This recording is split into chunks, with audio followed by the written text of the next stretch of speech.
വിദ്യാർത്ഥികളുടെ മാനസികാരോഗ്യം ഉറപ്പുവരുത്തുന്നതിൽ തുടങ്ങി കുട്ടികൾക്കിടയിൽ ജീവനൊടുക്കാൻ തോന്നുന്ന പ്രവണതകൾക്കെതിരെ വരെ നിരവധി ഇടപെടലുകൾ അനിശ്ചിത് നടത്തിയിട്ടുണ്ട്.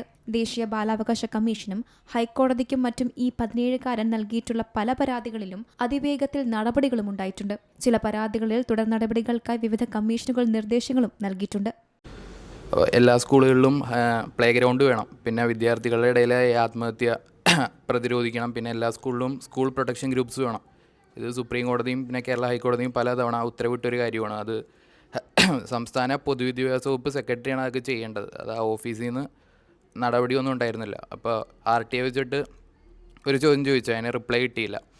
അതിനുശേഷം സുപ്രീം കോടതിക്കും പിന്നെ ദേശീയ മനുഷ്യാവകാശ കമ്മീഷനും ലെറ്ററായിട്ട് ഇൻറ്റിമേഷൻ കൊടുത്തു. അപ്പോൾ 6 ആഴ്ചക്കകം ചെയ്യാൻ പറഞ്ഞിട്ട് അതും നടപ്പാക്കിയിട്ടില്ല. അപ്പോൾ ഇന്ത്യയിൽ ദേശീയ ബാലാവകാശ കമ്മീഷനാണ് കുട്ടികളുടെ കാര്യമൊക്കെ ഇടപെടുന്നത്. കുട്ടികളുടെ ഈ JJ ആക്റ്റും ജുവനൈൽ ജസ്റ്റിസ് ആക്റ്റും കാര്യങ്ങളൊക്കെ അവർ ചെയ്യുന്നത്. അവിടെ നിന്ന് 7-8 ഉത്തരവുകളെങ്കിൽ കിട്ടി, അതൊന്നും സംസ്ഥാന സർക്കാർ നടപ്പാക്കുന്നില്ല.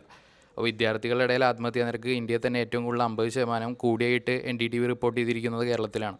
അപ്പോൾ അത് ഇടപെടാനായിട്ട് ഒരു കമ്മീഷനോ ഇല്ല.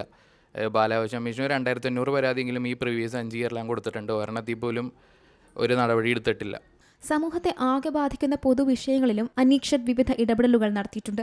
ബാലാവകാശ നിയമവും വിദ്യാഭ്യാസ അവകാശ നിയമവും എല്ലാം കൃത്യമായി പഠിച്ച് അതിന്റെ മാനദണ്ഡങ്ങൾക്ക് വിരുദ്ധമായി ആരെങ്കിലും പ്രവർത്തിക്കുന്നത് ശ്രദ്ധയിൽപ്പെട്ടാൽ ഉടനടി പരാതിയുമായി രംഗത്തെത്തുകയാണ് അനീക്ഷതിന്റെ രീതി. ചുരുങ്ങിയ വർഷത്തിനുള്ളിൽ 100 കണക്കിന് പരാതികളാണ് അനീക്ഷത് പൊതു താൽപര്യാർത്ഥം നൽകിയിട്ടുള്ളത്. എറണാകുളം ആലുവ തൈവളപ്പിൽ വീട്ടിൽ അബ്ദുൾ നാസർ ബിന്ദു നാസർ ദമ്പതികളുടെ മകനാണ് 17-കാരനായ Aneekshath TA. Edathala higher secondary സ്കൂളിലെ +1 ഹ്യൂമാനിറ്റീസ് വിദ്യാർത്ഥി കൂടിയാണ് ഈ 17-കാരൻ. Zee Malayalam news, Kochi.